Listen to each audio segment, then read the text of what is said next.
Dan here from Tesla. Is there going to be two versions of the Cybertruck? The Cybertruck has been the talk of Twitter the last few weeks. About a week and a half ago, there were some photos leaked from a supposed employee of an alpha version built at Texas Gigafactory, as well as a walk-around video that leaked. As well as most recently, Joe Rogan himself posted a photo of him with Elon, as well as Jordan Peterson.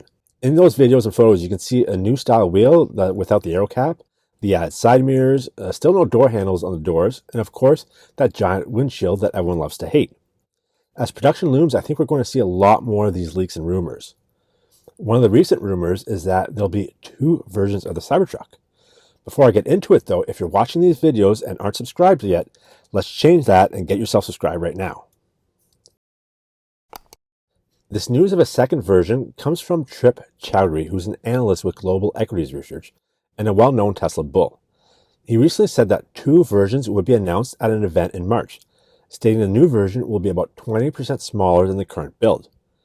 Now, this just isn't some baseless rumor. Chowdhury stated that Steel Dynamics in Texas, who will be making the steel shell of the Cybertruck, apparently they've already begun to manufacture them, and there are in fact two versions. This news came before Elon stated that there'll be no Cybertruck in 2022. So who knows if they're already in production or not.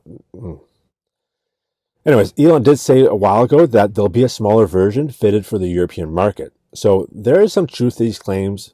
And I don't want to talk about the actual, trying to corroborate the rumor, but I want to talk about why it's a good idea for Tesla to be making a smaller version of the Cybertruck and selling it worldwide. All right, if we take that European factor, sure, it makes perfect sense to build a smaller version. Full-size pickups are rare over there, and Cybertruck is even bigger than most trucks.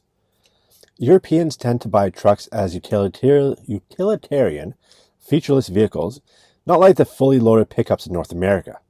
And then, of course, the smaller streets. Ford's best-selling truck in Europe is actually the Ford Ranger, while in North America it only makes up about an eighth of what the F-150 sells. So they do love smaller trucks over there. But why does it make sense for it to sell here as well? Well, North Americans love big trucks with tons of power and luxurious features, like fully loaded, always. But every manufacturer does have a light truck in its lineup. From the best-selling Ford Ranger, Ford just also released the new Maverick, to the Chevy Colorado, GMC Canyon, Nissan Frontier, Toyota Tacoma, Honda Ridgeline. There's tons. Now, these don't sell nearly as many units as their big brothers, but still, there's a significant market for them. If you look at this chart here, the last quarter of 2021, the big three of the F-150, Silverado, and Ram took up 67% of all truck sales, while the rest were all made up of those mid-sized trucks. Now, it doesn't seem like a lot, but it ended up being roughly 114,000 units sold in Q4. Which is about $3.4 billion in sales. And that's only the fourth quarter. Yearly, that's about $13 billion in yearly sales. That's a big chunk that Tesla can definitely tap into. And they'd be stupid not to. There's already a rumor of the Ford Ranger EV.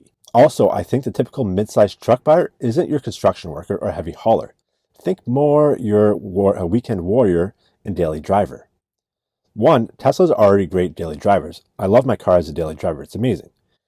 And two, that demographic can probably be more easily swayed to transition to an electric truck, as opposed to the hardcore brand loyal truck drivers. Another reason Tesla should sell this mini Cybertruck worldwide is cost. Now that Tesla kind of scrapped their prices, there's a lot of speculation and wonder if the quad motor will slide under 100,000. I don't think it will, and the dual will probably be anywhere from 60 to 80,000. The average midsize truck ranges from 25 to 35,000. If they could slide a mini Cybertruck in that 30 to 40 range, it would be a lot more budget friendly for most people and more sales. All right, do you think a mini Cybertruck is coming? And if so, do you think it'll be available outside of Europe? Let me know in the comments what you think. If you like this video, give it a thumbs up. And as always, don't forget to subscribe. Thank you once again for watching, and we'll see you next week. So they added side mirrors, which still has no door.